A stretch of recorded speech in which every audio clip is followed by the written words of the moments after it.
definiria el meu voluntariat amb generositat, esperança i lluita.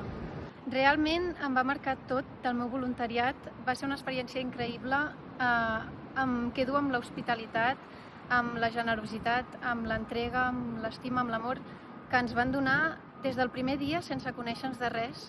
I també em feia una mica de cosa al final de ser una persona d'un altre lloc, en anar allà com a ensenyar, a explicar, com a educar o donar consells. Era una mica complicat i realment no va ser així, només era la meva idea de que seria complicat. Va ser molt fàcil, van rebre totes les ajudes superbé i també ens en van donar moltes, és a dir, ens van donar molts consells, moltes vivències. Doncs jo recomanaria fer un voluntariat perquè crec que és una experiència única, és teva, decideixes tu quan anar-hi, on anar-hi, com anar-hi i com ajudar, i aprens coses que no et pots imaginar perquè no entren al cervell, no pots pensar que existeixen fins que estàs allà, les vius i la gent te les comparteix i te les fa teves.